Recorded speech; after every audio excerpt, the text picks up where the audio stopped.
Hi everybody! I've been meaning to record a new version of that Pictomancer Rotation demo I uploaded a few days ago, and here it is.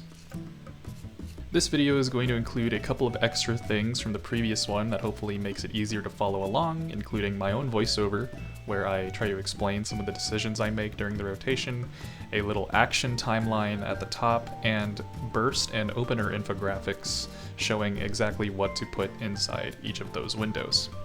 Before we begin, I want to say that I'm by no means the world's best Pictomancer, but I have been playing it since the very start of Dawntrail Early Access. It was the first job I leveled to level 100, and I finished all of the MSQ on it. And I've progged some of the new Extreme Trials on Pictomancer, so at this point I feel that I have a strong enough grasp of the fundamentals of the job to be able to explain them to people.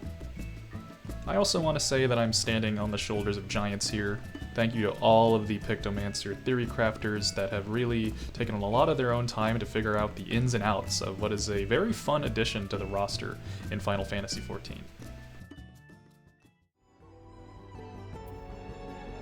With all that out of the way, let's get started.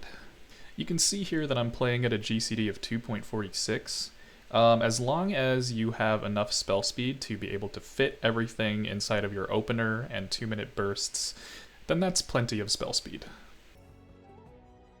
Before each pull, we want to make sure that we're prepping all of our motifs. Remember that your motifs are instant cast out of combat, so this really doesn't take that long. Going into the pull, we are going to hard cast a Rainbow Drift with about 4.5 seconds left on the countdown, and we are going to go into what's called the 9-spell single muse opener.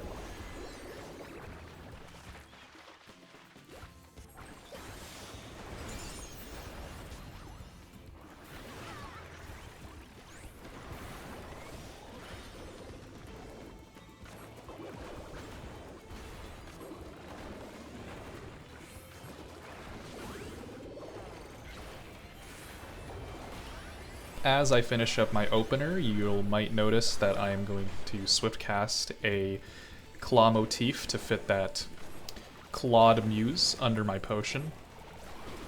This leads me into the first point that I wanted to make, which is that swiftcast is not a DPS gain on any of your spells, really.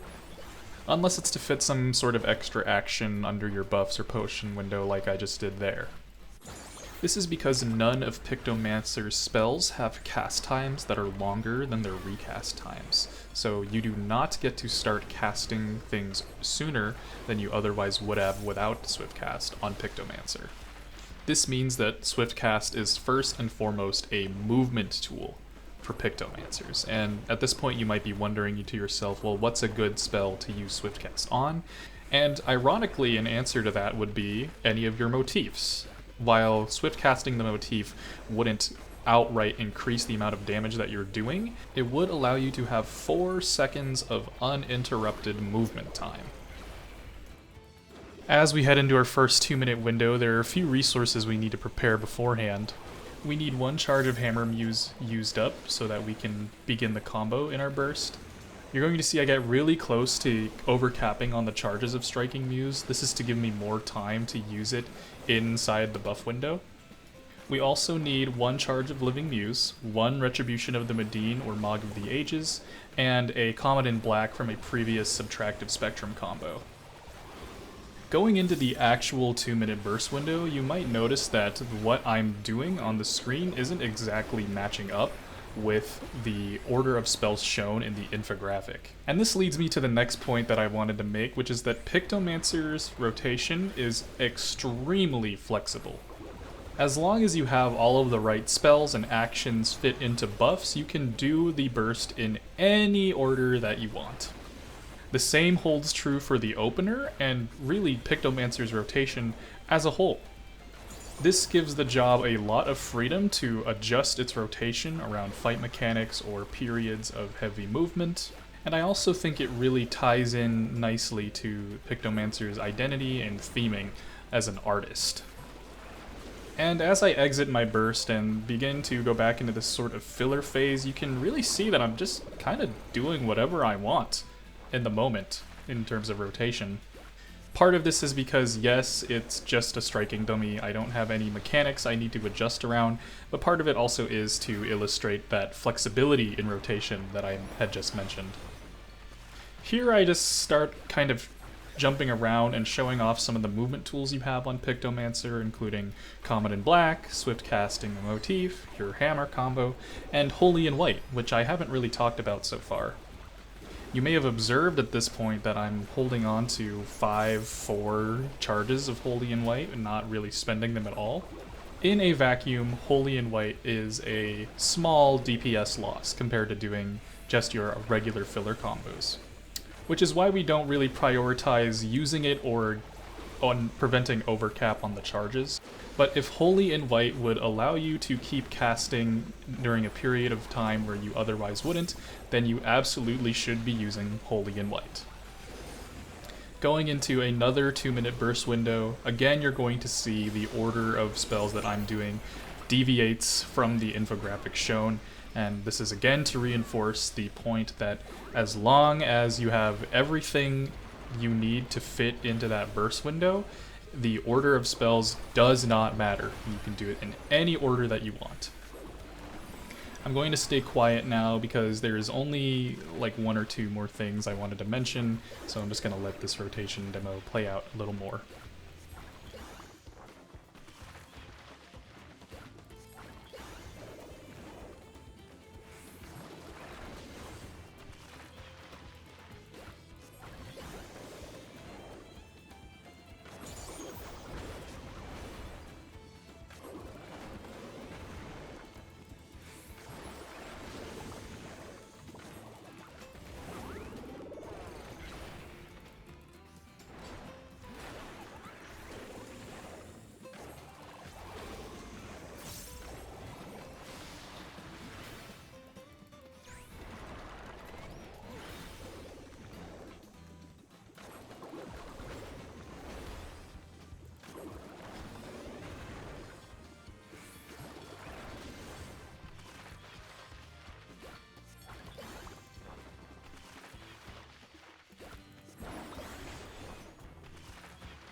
Going into this last 2-minute window, again you're going to see me changing up the order of spells inside of it, and again, that's okay to do.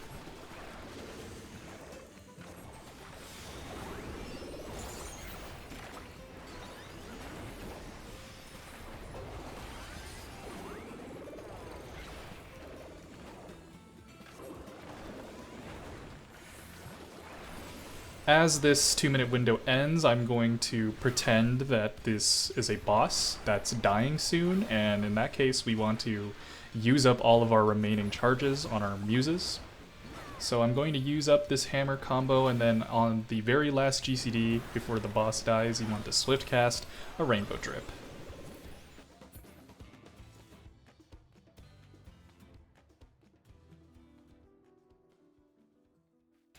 That's going to be it for this little rotation video. I hope this helps clarify any questions you might have had about Pictomancer's rotation at level 100.